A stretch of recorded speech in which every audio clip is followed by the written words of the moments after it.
Welcome to Echoes of Faith, where ancient truth speaks into your today. Here, scripture, theology, and the languages of the Bible come alive to build your faith, steady your heart, and draw you closer to God. In today's episode, we will examine Hagar's encounter faith that finds God in the wilderness. Genesis 16. Hagar enters scripture as a footnote in someone else's story. Sociologically, she is the ultimate other, gender, female in a patriarchal society. Class, a slave, shivcha, in a wealthy household. Ethnicity, an Egyptian in a Hebrew camp.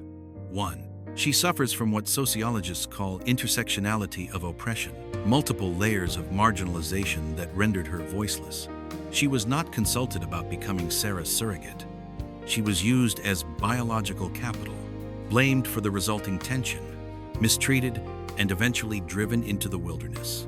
Hagar experienced objectification. She was treated as a tool for an heir, not a person with a soul. When she fled, she wasn't just running from Sarah. She was running to reclaim her agency. She did not choose the wilderness. The wilderness was the only place left for her. And yet, one of the most earth-shattering revelations of God in the entire Bible happens not to a patriarch, not to a prophet, not to a priest, but to Hagar. Scripture says, "The angel of the Lord found her by a spring of water." Genesis 16-7. Theological depth, the Christophany. This is the first mention in the Bible of the angel of the Lord, Malach, YHWH. Most conservative theologians agree this is not a created angel like Gabriel, but a Christophany, a pre-incarnate appearance of Jesus Christ. Why does this matter? Before the Son of God appeared to the Virgin Mary, he appeared to the rejected Hagar. The Word came to the slave before he came to the king. Linguistic insight. Hebrew. The word for found is matzah mitzah. It means to discover with intention, to secure something precious, to encounter something you were actively seeking. God found her because God was already searching. He finds her by a spring. Ayin, 4 inches Hebrew. Ayin means both spring of water and eye. The setting foreshadows the revelation. At the place of the eye, water, she will meet the eye, God, that sees her. God asks Hagar, "Hagar, servant of Sarai, where have you come from and where are you going?" Genesis 16-8. God asks a question he already knows the answer to. Why? In psychology, this is crucial for healing trauma. Hagar is in a state of fugue flight. By asking her to articulate her past, where from, and her future, where to, God is helping her perform narrative integration. He is forcing her to be the narrator of her own life, not just a victim of Sarah's life. This is a teleological question from the Greek telos, meaning end or purpose. Hagar had a past, Egypt, slavery. But in the desert, she had lost her telos, her direction. God speaks like a father, not an interrogator.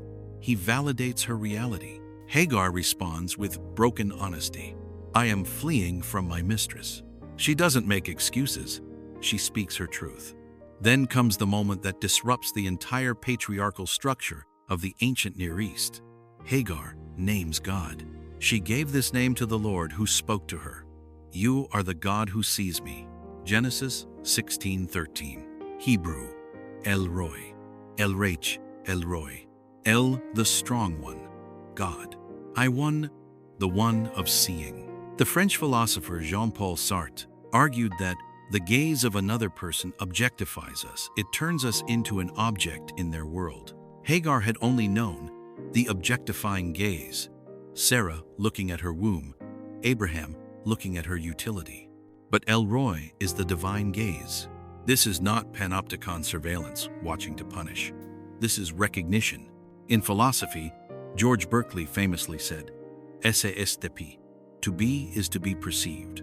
Hagar is saying, "I exist because you perceive me." Hagar is the only person in the canon of Scripture to give God a personal name. Not Abraham, not Moses, a runaway Egyptian slave woman named the Creator. This tells us that the marginalized have access to aspects of God that the privileged may miss. The Targums, ancient commentaries, render Hagar's speech as, "You are the God who reveals himself to the lowly." They understood that this was a revelation of God's preference for the downtrodden. The Greek text translates El Roi, related to epidein, to look upon with care, to inspect for the purpose of helping. It is the root of bishop or overseer.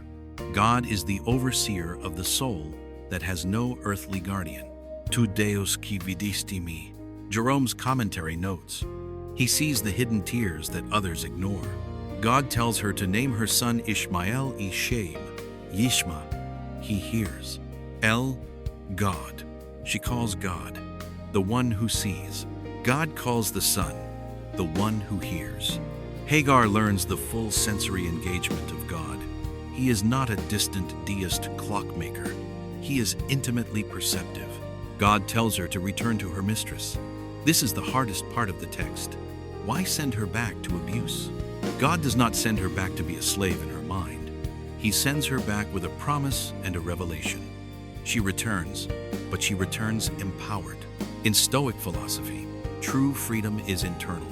She goes back to the tent of Abraham, but she is no longer defined by Abraham. She walks back as the woman who named God. She possesses a gnosis, secret knowledge, that Sarah does not have. The wilderness in Scripture is not just a place of suffering. It is a place of theophany, God appearing. Moses met God in the wilderness. Elijah heard the whisper in the wilderness. Jesus defeated Satan in the wilderness. Hagar met El Roi in the wilderness. The wilderness strips us of our distractions, the fig leaves of society, and leaves us with nothing but the raw reality of our need.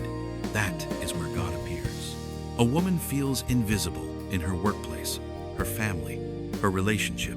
She suffers from role fatigue, seen only as a mother, a wife, or an employee, but never as a self.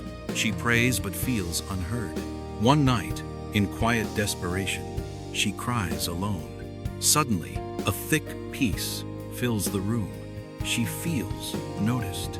Her life does not immediately change. She still has to go to work tomorrow, but her identity changes. She is now a carrier of the vision of God. Faith begins not when you see God, but when you realize God has been seeing you all along. Thank you for listening to Echoes of Faith. If you feel forgotten today, remember the slave girl who became a theologian. You are not hidden. You are held in the gaze of El Roi. He sees you. Thank you for listening to Echoes of Faith. May the word you heard today strengthen your spirit, renew your hope, and deepen your walk with God. Until next time, keep your heart open and let faith speak.